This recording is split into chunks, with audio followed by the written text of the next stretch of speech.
ये सवाल जो है जनसत्ता तक पहुंचाते हैं कि राशि के अकॉर्डिंग क्या कुछ वस्त्र जो है वो पहने, या बंधन का जो कलर है, जो रक्षा बंधन है जो आप बता रहे हैं, मंगलसूत्र है, वो उसका कलर जो है क्या राशि के हिसाब से तय किया जा सकता है, या फिर कौन सा एक कोई कॉमन कलर हो जो सभी लोग चुने अपने भाइयों के लिए? 12 राशियों के जातकों के जीवन में नाना प्रकार के परिवर्तन देखने को मिलते रहते हैं। राशिगत बहन वस्त्र भी धारण कर सकती है और राशियों के अनुसार बहन अपने भाई के हाथों में रक्षा सूत्र भी बांध सकती है। लेकिन बहुत सारी बहनें हैं जिनको राशियों का पता नहीं है। बहुत सारे भाई ऐसे हैं जिनको राशियों का पता ही नहीं है। तो एक कॉमन बात हम करते हैं जिसमें आपको भटकाव भी ना हो, गुमराह भी ना हो। कॉमन बात क्या है? आज के दिन यदि पीले कलर की राखी को, पीले कलर के धागे की राखी को, यानी स्वर्ण की राखी को या पीले वस्तु को अगर भाई के हाथों में बांधा जा रहा है तो पीला अर्थात गुरु का प्रतीक होता है। यानी भाई अपने जीवन में निर्णय लेने की क्षमता उसकी मजबूत नहीं होगी तो वो डिसीजन बहुत ही फैक्ट लेना शुरू कर देगा। दूसरा, शिक्षा के मामले में वो बहुत ही अग्रगण्य होगा। तीसरा क्या होगा? उसके ललाट पर सदैव तेज बना रहेगा। यानी निर्णय लेने की क्षमता जब मजबूत होगी तो उसकी 34 यश कीर्ति और ज़्यादा व्याप्त होगी। चौथा क्या होगा? पीला कलर गुरु का कलर होता है। दाम्पत्य जीवन में कोई विघ्न बाधा आ रही होगी तो वह सौम्य हो जाएगी, शांत हो जाएगी।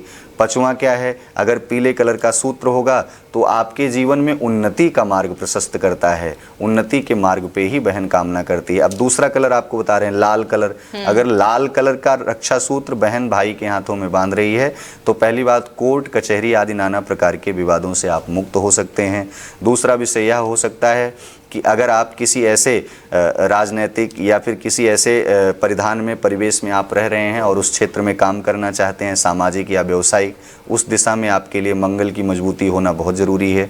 कोई नया वाहन, नया भवन बनाना चाह रहे हैं, बहुत लंबे समय से टल रहा है, उस वर्ष में वह सिद्ध हो जाएगा। तो लाल रंग के सूत्र की राखी को भी बांधना बेहद आवश्यक है। तो लाल और पीला ये दोनों कॉमन कलर भी है, इसे बहुत ज़्यादा माताएं यूज़ भी करती हैं।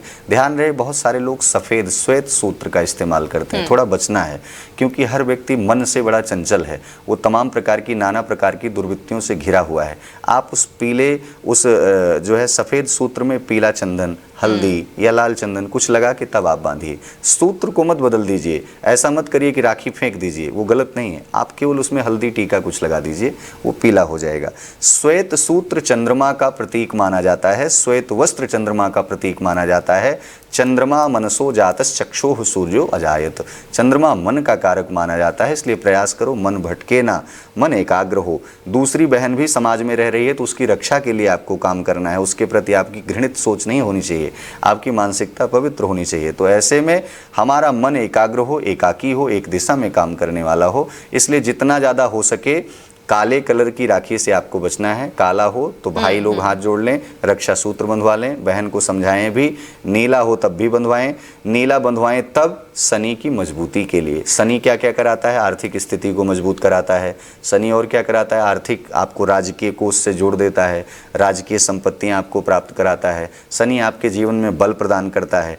ग्रहों के अकॉर्डिंग देखा जाए तो इस समय शनि की स्थिति इस पूरे देश में कहीं ना कहीं बड़ी भयावह है। तो प्रयास करें आप लाल और पीले रक्षा सूत्र का अधिक से अधिक प्रयोग करें। और यदि ये दोनों उपस्थित नहीं हो पा रहे हैं तब आप किसी अन्य रंग में जाएं, लेकिन काले कलर का इस्तेमाल भूल करके भी ना करें। जी, आपने ज़्यादातर चीज़ें आचार्य जी बता दी हैं, फिर भी एक आखिरी बार ये जानना चाहती हूँ कि जैसे ये पर्व है ईश्वर को चढ़ाने में या फिर बंधन जब बांध रहे हैं उस वक्त किन चीज़ों का ध्यान रखना चाहिए और किन त्रुटियों से बचना चाहिए कि ये बिल्कुल भी नहीं करना चाहिए, बहनों को भी और साथ ही भाइयों को भी? जैसे विशेषता बहुत सारी ऐसी परिस्थितियां होती हैं कि हम रक्षा सूत्र बांधने से पहले भगवान का पूजन करना उचित समझते हैं और करना भी चाहिए। यदि मान लो ऐसा रजस्वला स्थिति में बहने हैं तो क्या जाएं भगवान तक, फिर भी भगवान को प्रणाम निवेदित करें। उस घर की माँ भगवान को जाकर के राखी को समर्पित करे भगवान को, या वही भाई जाकर के पूजन कर दे। दूसरा ये कि आपको ध्यान ये रखना है कि उस दिन अपने वस्त्र परिधान बहुत ही स्वच्छ पवित्र रखना है। अपने भाई के प्रति अगर कोई विवाद आपके मन में रहा हो, मनमुटाव रहा हो, उस द्वेष को दूर करना है जितना ज़्यादा हो सके। अच्छा, प्रयास ये करना है कि प्रातः काल से मुहूर्त है तो बिना कुछ खाए पिए, व्रत रखते हुए, अगर भगवान कृष्ण की उपासना करते हुए अगर आज के दिन रक्षा सूत्र भाई के हाथों में बंधेगा और मिष्ठान अपने भाई को खिलाएगा, भाई बहन को खिलाएगी, तो यह एक पवित्र रिश्ता में अटूट एक ऐसा विश्वास जगेगा कि विश्वास करो कि जैसे नारायण ने सदैव प्रहलाद की रक्षा किया करके, जैसे भक्त भगवान जो है को पुकारता है और भगवान दौड़े चले जाते हैं, ऐसे ही उस बहन के जीवन में भाई सदैव सतत खड़ा रहेगा। तो मेरा यही मानना है कि आपको ध्यान ये रखना है कि किसी भी बहन को भाई कोई अपवाद न बोले, कोई अपशब्द न बोले, उसकी रक्षा के लिए काम ना करे। ये आपको ढकोसला एक दिन नहीं करना है कि आप नौटंकी कर रहे हो। आपको यह पूरे वर्ष भर यह ध्यान रखना है कि हमारी संस्कृति, हमारी सभ्यता, हमारी बहन ने हमारे हाथों में रक्षा सूत्र को बांध करके एक जिम्मेदारी सौंपी है कि मेरी रक्षा तो करना ही करना, समाज में रह रही स्त्रियों की, नारियों की, बहनों की रक्षा आपको करनी है। ये सबसे महत्वपूर्ण जिम्मेदारी उन भाइयों के लिए है।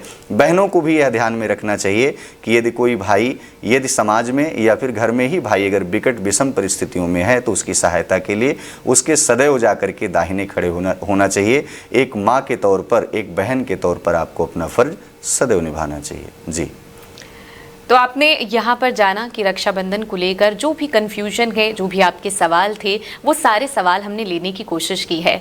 आशा करते हैं कि सारी कन्फ्यूजन आपकी दूर हो गई होंगी। कोई और सवाल है तो आप हमें वो भी लिख सकते हैं और हम आशा करेंगे कि कल का आपका त्यौहार बेहद ज़्यादा रंगीन और बेहद ज़्यादा सुखद हो। तब तक के लिए हमें दीजिए इजाज़त। नमस्कार। नमस्कार।